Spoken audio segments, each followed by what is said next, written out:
Salis! Alam mo ba na naglabas ng panukala ang Gobernador General na bawal magdala ng sandata?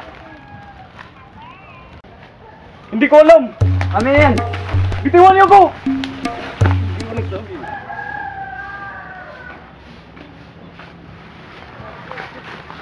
Salis, sa pangalawang pagkakataon, nilabag mo na naman ang panukalang pagdadala ng sandata.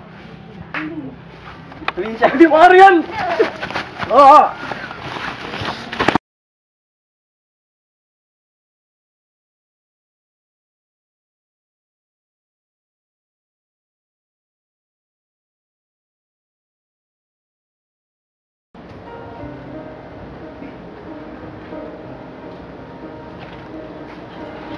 Ama! Ama! Uli!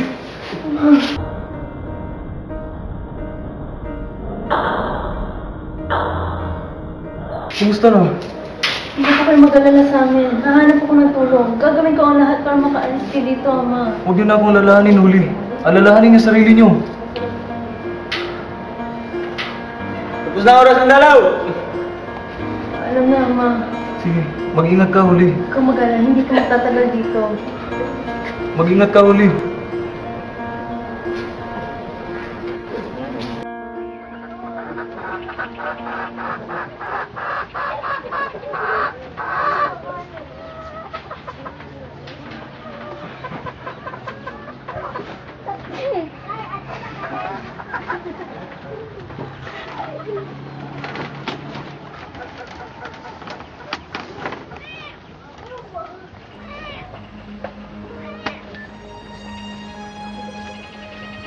Sana naghimala ang Birhen.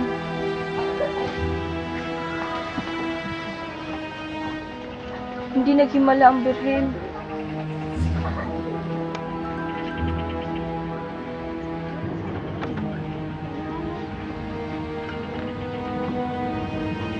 Hindi pa rin naghimala ang Birhen.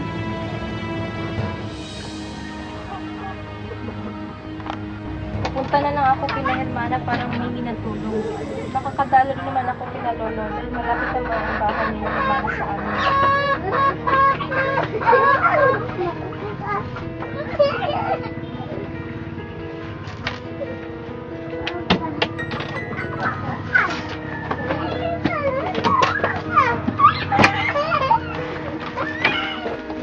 Lolo, alis na po ako. Pakisabi na lang po sa aking ama na kapasok ako sa pinakamurang kolehiyo at ang aking amo ay nakakapagsalita ng Kastila. Sige, Lolo, alis na po ako.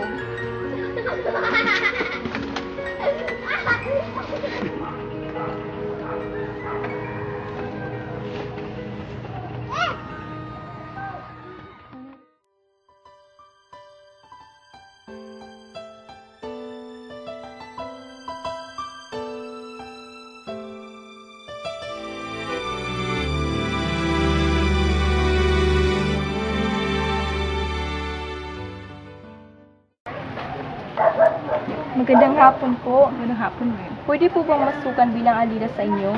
Oh, pwede ka na magsimula bukas. Salamat po. Basta ng selo, kawawa talaga. Oo nga. Madalas ay pinapag-usapay ng pagkakas ng mga kasalanan na nagawa natin. Sana ngayon tuturuan natin ang mga anak ng kabanalan. Akalain niyo namang dalaga na pwede na mag-asawa ngunit hindi pa rin marunong magdasal. Tinungon ni Basilio ang matandang kagubatan ng mga Ibarra na nasa pagmamay-ari ng Kapitan Tiago. Si Basilio ay nakayukong naglalakad, bilang may gustong tanawin sa gitna ng kadiliman.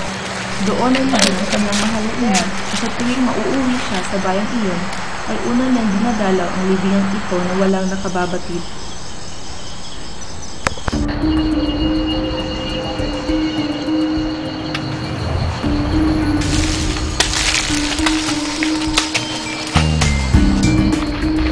Nandyan!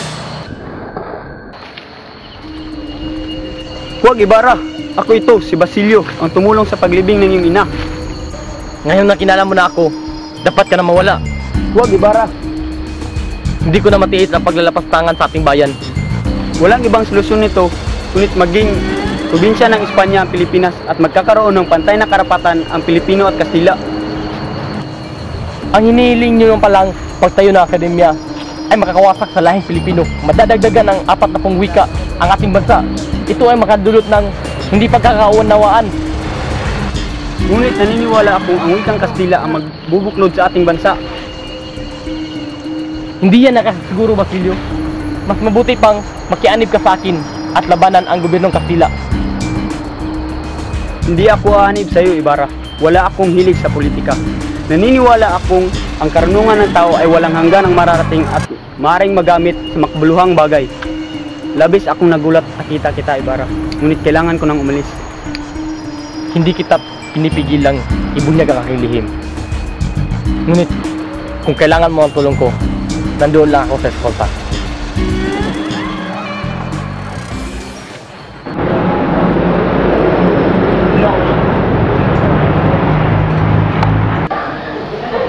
Kaninang umaga nakipagkita ako kay Padre Heredia at nabanggit niya sa akin ang kalusban ay pinag-usapan daw ng lahat. Ang lahat daw ay tutol, ngunit hinayaan na lang daw ang kataas-taasan para lang magpapala ang magdesisyon. Hindi naman kumikilos ang mundo yun. Yan din ang sinabi ko kay Padre Heredia. Sabi niya, siguro gusto niyo na ang isang dumi ang magdesisyon. Paano kung laban sa amin ang desisyon? Sinabi ko rin yan kay Padre Heredia. At sabi niya sa akin, malaki na ang sa atin at ina mo, ngunit nagawa na ang kahilingan at nagbukas sa kapasyahan. Sinabi ni Padre Heredia na kung tayo ay makapagkilala kay Don Custodio, ay magagawa natin ang ating hiling na makuha ang kanyang kapasyahan. Paanong paraan naman tayo makikipagkilala sa kanya? Dalawang paraan, sinabi niya sa akin. Ang insip na si Quiroga. At ang mananayaw na si Tatay. Tignan pa natin ang isang paraan. Pare namang sa itong pasta at kapita. God, ang abugalong hiningaan ng bayan ni Don Custodio. Kamag-aral siya na aking kamay. Ang problema lamang ay kung paano tayo lapit kay Don Custodio upang paboran tayo. Hindi ba si Ginoong Pasta ay may isang kalaguyong isang banay? Wala na bang paraan bukod sa paghahandog ng kanilang mga kalaguyo?